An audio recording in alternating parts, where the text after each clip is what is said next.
हम सब ने अपने स्कूल लाइफ में कई सारे सब्जेक्ट्स पढ़ा है, जैसे हिस्ट्री, मैथ, साइंस एटसेट्रा। पर किसी ने भी हमें पैसा और इन्वेस्टिंग से रिलेटेड कुछ भी नहीं सिखाया, और न ही हमें इन पढ़े हुए सब्जेक्ट्स के छोटे मोटे प्रिंसिपल्स को कैसे हम रियल लाइफ में यूज कर सकते हैं ये बताया। हे दोस्तों, मेरा नाम है सकलदीप कुमार और आज इस वीडियो में हम डिस्कस करने वाले हैं पीटर लिंच के द्वारा लिखा गया एक amazing book learn to earn के बारे में। जिन लोगों को पीटर लिंच के बारे में नहीं पता उन्हें मैं ये बता दूं कि पीटर लिंच एक म्यूचुअल फंड रन करते थे फॉर 13 ईयर्स, और उन 13 सालों में उनका CAGR ग्रोथ था, उस फंड का ग्रोथ था 27%, जो अभी तक का सबसे हाईएस्ट रिकॉर्ड माना जाता है किसी भी म्यूचुअल फंड के द्वारा।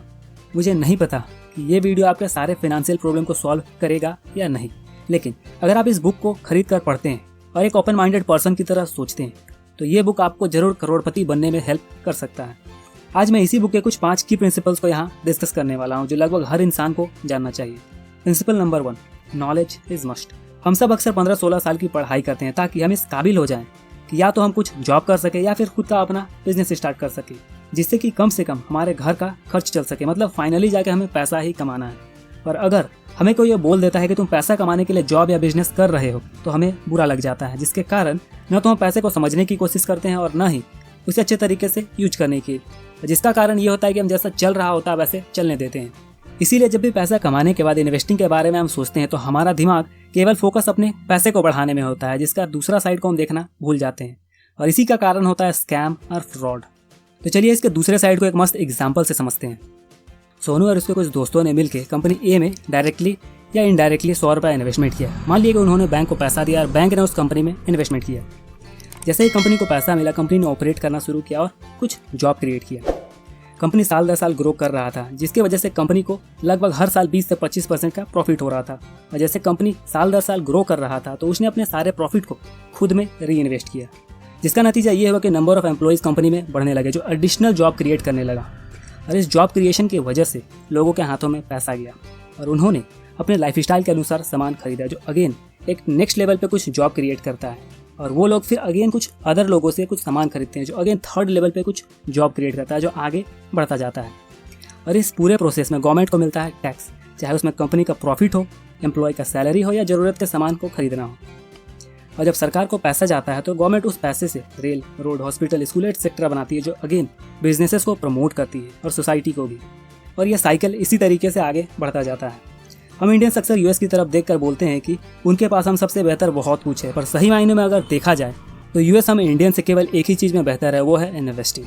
क्योंकि ओवरऑल US पॉपुलेशन का 14% डायरेक्टली इक्विटी में इन्वेस्ट करता है, जबकि इंडिया में ये परसेंटेज है केवल 3 to 4%, जो क्रिएट करता है डिफरेंस, जो बनाता है गूगल को गूगल और फेसबुक को फेसबुक, जो अपॉर्चुनिटी शायद इंडिया में नहीं मिलता अगर वो इंडिया में रहते तो यहाँ से आपको पता चला कि आपको इन्वेस्टमेंट क्यों करना चाहिए। सबसे पहला रीजन कि आपको आपका पैसे को बढ़ाने के लिए, दूसरा आपको उसका दूसरा साइड को भी देखना है कि वो पैसा जा कहाँ रहा है। अब बात आता है कि आपको ये तो पता चल गया कि आपको इन्वेस्टमेंट कैसे करना चाहिए, अब आपके पास ऑप्शंस कहाँ कहाँ अवेलेबल है। पीटर लिंच के अनुसार आपके पास 5 ऑप्शंस अवेलेबल है जहाँ की आप इन्वेस्टमेंट कर सकते हैं। सबसे पहला है शॉर्ट टर्म इन्वेस्टमेंट, दूसरा है कलेक्टिबल्स, तीसरा है हाउस, चौथा बॉन्ड और पांचवा है स्टॉक्स। चलिए बारी बारी से एक एक को समझते हैं। शॉर्ट टर्म इन्वेस्टमेंट में saving account, certificate of deposit, treasurable et cetera आता है, जो लगभग इंश्योर्ड रहता है कि इसमें पैसा नहीं डूबेगा। पर अगर लॉन्ग टर्म का रिटर्न का इसका बात करें तो ये इन्फ्लेशन से कम होता है, जो डायरेक्टली तो नहीं पर इनडायरेक्टली आपको पैसे को लॉस कराता जाएगा साल दर साल। दूसरा है कलेक्टिबल्स, ये कुछ एंटीक चीज़ों को खरीद कर रखा जाता है इसमें, जो इन फ्यूचर ज़्यादा प्राइस पे बेचा जा सके। जैसे एग्जाम्पल के लिए हम समझे तो मान लेते हैं कि धोनी का वर्ल्ड कप का 2011 का बैट, जिससे उसने छक्का मारा था। इसी तरीके का कुछ एंटीक आइटम होता है, पर इसमें रिस्क सबसे बड़ा ये होता है कि इसका रिटर्न कुछ भी हो सकता है, 0 भी। तीसरा है हाउस, केवल यही एक ऐसा इन्वेस्टमेंट है जिसमें आप लोन लेकर भी इन्वेस्टमेंट कर सकते हैं, क्योंकि हाउस का रिटर्न रेट लोन के इंटरेस्ट रेट से लगभग बराबर या थोड़ा सा ज़्यादा ही होता है, प्लस इसमें टैक्स एक्सेम्पशंस भी मिलता है। चौथा है बॉन्ड, ये एक तरीका है जिससे गवर्नमेंट या फिर कोई कॉर्पोरेशन सर्टिफिकेट इशू करके मार्केट से पैसा उठाती है। इसमें मोस्टली गवर्नमेंट द्वारा बैक बॉन्ड ही सेफ माना जाता है और बॉन्ड को उसके सेफ्टी के अनुसार रेटिंग भी दिया जाता है, जो कि आप क्लियरली गूगल में जाकर चेक कर सकते हैं। और अगर इसका रिटर्न का बात करें तो ये लगभग फिक्स्ड रहता है, बस एक्सेप्शन ये है कि कहीं जिस कॉर्पोरेशन में आपने पैसा लगाया है वो बस्ट न कर जाए, वरना आपका जो रिटर्न है वो 0 हो जाएगा। पांचवा है स्टॉक्स, ये लॉन्ग टर्म में रिटर्न के मामले में सबसे बेहतरीन है। क्यों? क्योंकि इसका बहुत सारा रीजन है। अगर पहला रीजन का बात करें तो हम सबसे पहला तो हम अभी तक के सबसे बेहतरीन समय में जी रहे हैं इन्फॉर्मेशन एज में।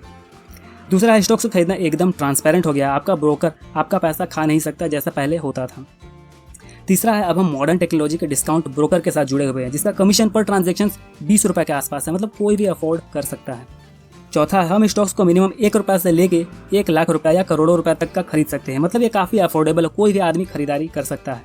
पांचवा है, जैसा रियल इस्टेट में आपको लैंड और हाउस को प्रोटेक्ट करना पड़ता है, वैसा यहाँ कुछ भी नहीं है। आपको बस पैसा देना है और भूल जाना है, आपको एक मालिक की तरह समझना है बस। और जिस कंपनी में आपने पैसा लगाया है उसके बोर्ड ऑफ डायरेक्टर सारा का सारा काम देख लेंगे, और अगर प्रॉफिट होगा तो उसका डिविडेंड के फॉर्म में आपको उसका अंश मिल जाएगा। छठा, इसका चोरी होने का कोई टेंशन नहीं है, क्योंकि सारा का सारा डेटा आरटीआई और डिपॉजिटरी के पास स्टोर्ड रहता है। ऐसे ही बहुत सारे पॉइंट्स हैं। अब मान लेते हैं कि आपने स्टॉक्स में इन्वेस्टमेंट करना शुरू कर दिया है, जो कि बहुत अच्छा बात है, पर अगर आपको स्टॉक मार्केट में लॉन्ग टर्म में सक्सीड करना है तो पीटर लिंच के अनुसार ये गलती मत कर बैठिएगा, जो कि है हमारा प्रिंसिपल नंबर 3 या गलती नंबर 1। हम सब जब भी कोई सामान खरीदने जाते हैं तो हम सबसे पहले उस सामान को चेक कर लेते हैं। अगर इसको सब्जी के एग्जाम्पल से रिलेट करें तो हम जब भी कोई सब्जी खरीदने जाते हैं तो सबसे पहले हम सब्जी का क्वालिटी चेक करते हैं, बेचने वाले का तराजू चेक करते हैं, या आसपास में उस तरीके का सब्जी का क्या रेट चल रहा है ये पूछते हैं। पर अक्सर स्टॉक मार्केट में ऐसा देखा जाता है कि लोग किसी भी स्टॉक्स को हॉट टिप्स या किसी के रिकमेंडेशन पर खरीद लेते हैं, जो कि एक सब्जी को बिना देखे खरीदने के जैसा है, जिसमें सब्जी का क्वालिटी कुछ भी हो सकता है। तो स्टॉक मार्केट में किसी भी स्टॉक्स में इन्वेस्टमेंट करने से पहले उसका फंडामेंटल खुद से जरूर रिसर्च कर लीजिए और उस स्टॉक्स को कंटिन्यूअसली ट्रैक भी करते रहिए। अब यहाँ बहुत से लोग स्टॉक्स को ट्रैक करने का मतलब उसके प्राइस को चेक करना समझेंगे, जो कि है हमारा गलती नंबर 2 या प्रिंसिपल नंबर 5। जब भी हम किसी स्टॉक्स का नाम सुनते हैं तो हम सबसे पहले पूछते हैं कि उसका प्राइस क्या है, जबकि उसका कोई फायदा नहीं है जब तक कि हम उसका फंडामेंटल को देखते नहीं है। या ठीक उसी तरीके का है कि बिना सब्जी को देखे उसका प्राइस को पूछना। सब्जी में क्वालिटी और स्टॉक्स में कंपनी का फंडामेंटल जरूर देखें। अब मान लेते हैं कि आपने उस स्टॉक्स में सब कुछ देख लिया है, लेकिन बहुत से लोग ऐसे होते हैं जो अपना चिल्लर बचाने के चक्कर में एक बहुत बड़ा अपॉर्चुनिटी मिस कर देते हैं, जो कि है हमारा गलती नंबर 3 या प्रिंसिपल नंबर 5। हम अक्सर जब भी स्टॉक्स को खरीदने के लिए बाइंग ऑर्डर देते हैं तो हम लगभग मार्केट प्राइस से 1 या 2% नीचे देते हैं, जिसके कारण कभी कभी होता ही है कि वो स्टॉक उस प्राइस में आने के बजाय बढ़ता जाता है और 100 गुना हो जाता है, और हम अपना चिल्लर बचाने के चक्कर में 100 गुना अपॉर्चुनिटी को मिस कर देते हैं। या फिर कभी कभी ऐसा होता है कि हम अक्सर अगर हमारा कोई स्टॉक्स 2 गुना या 3 गुना हो चुका है तो हम उसे बेच देते हैं, ये सोच के कि ये और कितना बढ़ेगा, या फिर ये सोच के कि अगर ये थोड़ा सा और नीचे गिरेगा तो हम इसको फिर से खरीद लेंगे, जो अगेन हमसे एक अपॉर्चुनिटी मिस करा देता है अगर हम इस तरीके से सोचते हैं तो। लास्टली दोस्तों, मेरी तरफ से एक बोनस पॉइंट आपके लिए, always think like an investor. जैसे एक आदमी मान लेते हैं कि वो कोई सामान 100 रुपये का खरीदता है तो वो सोचता है कि उसका 100 रुपये गया, पर जब एक इन्वेस्टर कोई सामान को खरीदता है तो उसका फ्यूचर वैल्यू अज्यूम करके खरीदता है। मतलब इन्वेस्टर कभी ये नहीं सोचेगा कि उसका आज का ये सामान का दाम 100 रुपये है, बल्कि वो ये सोचेगा कि अगर वो इस पैसे से उस प्रोडक्ट को खरीदने के बजाय इन्वेस्टमेंट कर देता तो 20 से 25 साल में उसका पैसा का वैल्यू 20 से 25 गुना हो जाता। मतलब उसके दिमाग में उस प्रोडक्ट का फ्यूचर वैल्यू 2000 से 2500 लगाएगा।